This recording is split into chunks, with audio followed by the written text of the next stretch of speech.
अक्सर ऐसा होता है कि जो जगहें सबसे आम दिखती हैं वहीं सबसे बड़े राज छिपे होते हैं। एक हरा भरा मैदान, कोई पार्क या फिर पेड़ों का एक झुंड।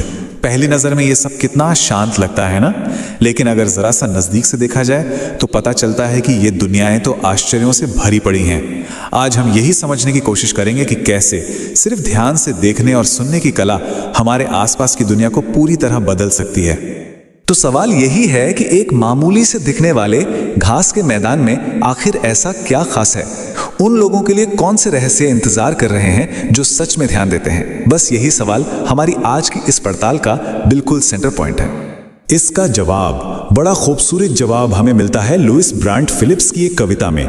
इसकी जो शुरुआती पंक्तियां हैं ना, वो एक गाइड की तरह हमें रास्ता दिखाती हैं। ये हमें सिर्फ देखने के लिए नहीं कह रही, बल्कि महसूस करने, धीरे चलने और ध्यान से सुनने के लिए भी कह रही हैं। चलिए इसमें थोड़ा और गहरे उतरते हैं। सोचिए, ये कविता एक तरह से एक गाइड बुक ही तो है। एक ऐसी गाइड बुक जो हमें सिखाती है कि प्रकृति के छिपे हुए पन्नों को कैसे पढ़ा जाए। ये हमें उन छोटी छोटी चीजों पर ध्यान देने के लिए कहती है जिन्हें हम अक्सर यूं ही नजरअंदाज कर देते हैं। कविता हमें एक तितली के एक बड़ी प्यारी सी तस्वीर दिखाती है जो एक बटर का फूल पर आराम कर रही है। लेकिन बात यहीं खत्म नहीं होती। वो कहती है कि तितली अपने पीने वाले स्ट्रॉ को खोलती है ताकि अमृत पी सके। देखिए कैसे एक साधारण से नजारे को एक कहानी में बदल दिया गया। फिर जिक्र आता है एक खरगोश का जो एकदम बिना हिले डुले बैठा है। शायद पहली नजर में तो वो दिखेगा भी नहीं, लेकिन जैसे ही वो उछलता है हमें पता चल जाता है। इससे ये समझ आता है कि कुछ आश्चर्य सिर्फ उन्हीं के सामने आते हैं जो थोड़ा सब्र रखते हैं, थोड़ा ठहरते हैं। अब यहां से बात और दिलचस्प हो जाती है। वो ये कि कविता के शब्द कैसे पूरे अनुभव को ही बदल देते हैं। ये सिर्फ हमें जानकारी नहीं देती, बल्कि महसूस कराती है। चलिए इसके कुछ उदाहरण देखते हैं। जैसे कविता में हरी घास नहीं कहा गया, बल्कि मखमली घास का इस्तेमाल हुआ है। अब जरा सोचिए, इस एक शब्द से क्या फर्क पड़ जाता है। वो सिर्फ घास नहीं रह जाती, बल्कि एक एहसास बन जाती है। ये जो मखमल शब्द है ना, ये घास पर चलने के एक मामूली से काम को एक सेंसरी एक्सपीरियंस, एक एहसास में बदल देता है। ये हमें सोचने पर मजबूर करता है कि वो छूने में कितनी नरम होगी। बस यही तो है शब्दों की ताकत। अच्छा, एक और कमाल का उदाहरण देखते हैं। तितली के बारे में बात करते हुए कविता कहती है कि वो अमृत पीने के लिए अपने पीने वाले स्ट्रॉ खोलती है ना। ये कुछ बताने का एक बहुत ही अनोखा तरीका। अब देखिए ये मेटाफर कितना जबरदस्त है। एक मुश्किल सा बायोलॉजिकल प्रोसेस कितनी आसानी से और मजेदार तरीके से समझा दिया।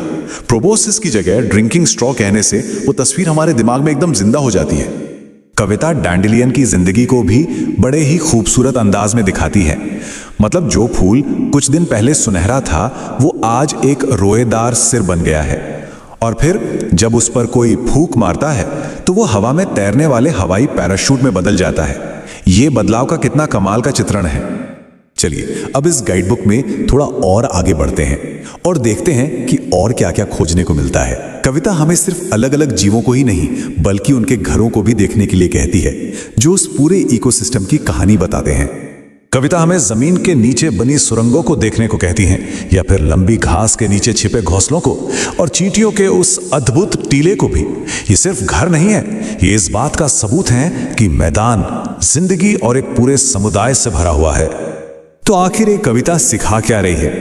असल में ये सिर्फ घास के मैदानों के बारे में नहीं है। ये तो देखने का एक नजरिया है, एक तरीका है जिसे हम कहीं भी किसी भी समय अपना सकते हैं। और यहीं पर कविता का सबसे जरूरी मैसेज छिपा है। ये जो आश्चर्य है ना, ये किसी खास इंसान के लिए नहीं रखे हैं। ये उन सभी के लिए हैं जो अपनी आंखें और कान खुले रखते हैं। खोज की चाबी बस ध्यान देने में है। तो सवाल ये है कि इस सीख को अपनी असल जिंदगी में कैसे अपनाएं। इसके लिए कुछ बड़े प्रैक्टिकल तरीके हैं, जैसे कि एक हफ्ते तक हर दिन एक ही पेड़ को देखना, या किसी मैदान में बस यूं ही घूमना, और जो कुछ भी दिखे या सुनाई दे उसे लिख लेना। ये देखने और सुनने की आदत डालने का एक शानदार तरीका है। तो इस पूरी बातचीत का निचोड़ बस इतना ही है कि हैरत अंगेज चीजें हर जगह हैं, ठीक हमारे सामने। सवाल सिर्फ ये है, क्या हम उन्हें खोजने के लिए समय निकालने को तैयार हैं? हमारी अपनी ही दुनिया में न जाने कौन कौन से आश्चर्य खोजे जाने का इंतजार कर रहे हैं।